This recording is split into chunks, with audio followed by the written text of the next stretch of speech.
దొర మీద పాటలు పాడి అదే దొర దగ్గరికి పోయిన తర్వాత రాష్ట్రంలో పెద్ద ఎత్తున చర్చలు జరిగినాయి. ఏపూరి సోమన్న అమ్ముడు పోయిండు, ఇలాంటి మాటల్ని మీరు ఎట్లా రిసీవ్ చేసుకున్నారు? ఏం చెప్పదలుచుకున్నారు రాష్ట్ర ప్రజలు? నన్ను కొనగలిగే శక్తి ఓడికి లేదు. పోనీ కొన్నాడు అని అంటే పోనీ ఏమిచ్చిండో అదన్నా ప్రూవ్ చేయండి.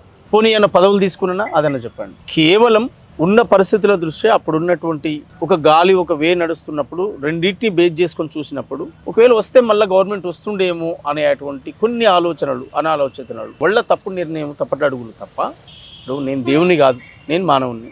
ప్రలోభాలు పెట్టిర్రా ఏపూరి సోమన్నని, లేకపోతే స్వతహాగా మీరే టిఆర్ఎస్ పార్టీలో జాయిన్ అయ్యారు? లేదు, 2 కోట్లు అన్నారు, 3 కోట్లు అన్నారు, చర్చలు కామన్లే మాట్లాడుతూనే ఉంటారు, సహజం అది. కానీ ఇప్పుడు జనరల్గా పార్టీలకు పోయినప్పుడు ఏం ఆలోచిస్తారు? అయితే ఏమన్నా ఇచ్చిరు ఏమో, లేకపోతే ఏదైనా పదవి ఇస్తారా, ఏ కదా ఆలోచించేది. ఏమిటో రాజకీయాలేగా జరిగేదే అది కదా. అందువల్ల ఆ పరిస్థితిలో వాళ్ళు కూడా అనుకోవచ్చు, కానీ తప్పదు అది. అలాంటిది ఏం లేదు. సరే మళ్ళీ పవర్లోకి వస్తే ఏదైనా అవకాశం ఉంటుందేమో అనేది వాళ్ళు ఆలోచించరు, మనం ఆలోచించడం అంతే తప్ప ఇంకా వేరే ఏం లేదు. కానీ అది కొంత చారిత్రాత్మకమైనటువంటి తప్పిదమే. ఆ తప్పటి అడుగులు దాన్ని సరిదిద్దుకొని ఇప్పుడు 10 సంవత్సరాలు పదవులు అనుభవించిన వాళ్ళు కాంగ్రెస్లో రాజశేఖర రెడ్డి పీరియడ్లో అన్ని తీర్లు అనుభవించినటువంటి వాళ్ళు కేసీఆర్ గవర్నమెంట్ రాగానే కేసీఆర్ కడిపోయారు. కేసీఆర్ గవర్నమెంట్లో 10 ఏళ్ళు అనుభవించిన వాళ్ళు మళ్ళీ ఇవాళ కూడా తిరుగుతురు. రాష్ట్రంలో ఏం జరుగుతుందో మీకు తెలుసు. మరి నేనేంటిదండి, నేనేం తీసుకున్నానండి? ఏమొచ్చింది నాకు? ఆడిపోయిన శ్రమ తప్పలే, నాకు ఇడిపోయిన శ్రమ తప్పలే. నేను కష్టం చేసిన ఇలా బాజాప్తు కాంగ్రెస్ పార్టీకి రావడం అనేది బాజాప్తుకి వస్తాను. రేవంత్ రెడ్డి గారు తెలుగుదేశం పార్టీలో ఉన్నప్పుడు కాంగ్రెస్కి వచ్చినప్పుడు వారి నాయకత్వాన్ని బలపరుస్తూ ఈ రాష్ట్రమంతా తిరిగి పనిచేసినటువంటి వాడిని నేను.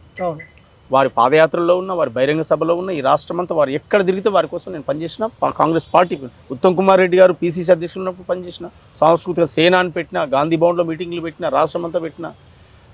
అసలు అద్భుతమైనటువంటి ఒక వేని తీసుకొచ్చిన. ప్రజలు ఎటువైపు అయితే ఉన్నారు, ప్రజలు ఏం కోరుకుండ్రు, మేము చెప్పిందే ప్రజలు ఫాలో అయ్యిండ్రు ఒక మాటలో చెప్పాలంటే. అందువల్ల ప్రజలందరూ అది ఫాలో అవుతుంటే మరి నేను అది ఫాలో కాకపోతే ఎట్లా అని చెప్పి ఆలోచించినప్పుడు నాకు నేను ఆత్మవిమర్శ చేసుకున్నప్పుడు ఒక చారిత్రాత్మకమైనటువంటి తప్పిదంగా కొన్ని ఒడిదొడుకులు, కొన్ని తప్పటడుగులు జరిగినాయి. దాన్ని సరి చేసుకునేటువంటి క్రమంలోనే మళ్ళీ తిరిగి కాంగ్రెస్కు రావాలనే పునరాలోచన చేయడం జరిగింది. మొట్టమొదలు నేను ఎవడి పాలైందో తెలంగాణని రాసిపాడినాడు కానీ, కేసీఆర్ సారు కొత్త సీఎం గారు అని రాసిపాడినాడు కానీ, ప్రతిపక్షమే లేదు ఈ రాష్ట్రంలో. ఉన్న ఎమ్మెల్యేలందరినీ కొనుక్కొని చేసినటువంటి పరిస్థితి మనకు తెలుసు, సమాజానికి తెలుసు, మీకు తెలుసు, మాకు తెలుసు. దాని నుంచి ఆ రోజు ధిక్కార స్వరమై వినిపించినటువంటి మేము సరే కొన్ని అనివార్య కారణాల వల్ల ఎలక్షన్ను కొద్ది రోజులు ఉందనగా జస్ట్ 10-15 రోజులలో, ఒక వారం రోజుల్లో నోటిఫికేషన్ వస్తుందనగా అక్టోబర్ 24 నేను జాయిన్ కావడం జరిగింది. నవంబర్లో నోటిఫికేషను, ఎలక్షన్స్ డిసెంబర్లో, ఇదంతా నడిచిన ప్రాసెస్ అంతా మీకు తెలుసు. అంటే ఈ గ్యాబులోనే ఇదంతా జరిగిపోయింది. అద్భుతమైన ప్రజలు తీర్పిచ్చారు, వన్ సైడ్ తీర్పిచ్చారు. ఎంత జరిగిన తర్వాత పునరాలోచనలో పడ్డాం ఏంది అని. తర్వాత ఉన్న బీఆర్ఎస్ పార్టీలో కూడా సరే ఆ ఎలక్షన్ మూమెంట్ కనుక రామన్న మిగతా నాయకత్వం రానీలే ఉండని, సరే పనిచేయని అని చెప్పి వాళ్ళు ఆహ్వానించరు. దాన్ని నేను తప్పుపట్టట్లేను. కానీ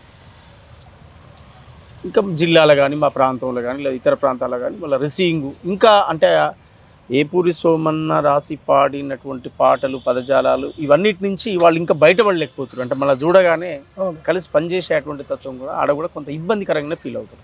వాస్తవానికి మీరు ఎవడి పాలైందిరో తెలంగాణ అని పాట పాడినప్పుడు రాష్ట్రంలో అసలు ప్రతిపక్షమే లేదు, అసలైన ప్రతిపక్షం ఏపూరి సోమన్న అనే చర్చ కూడా జరిగింది.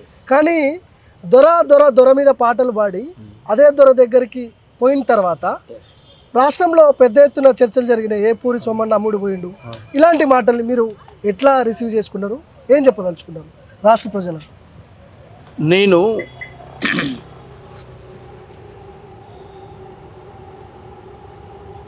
నన్ను కొనగలిగే శక్తి ఓడికి లేదు. పోనీ కొన్నాడు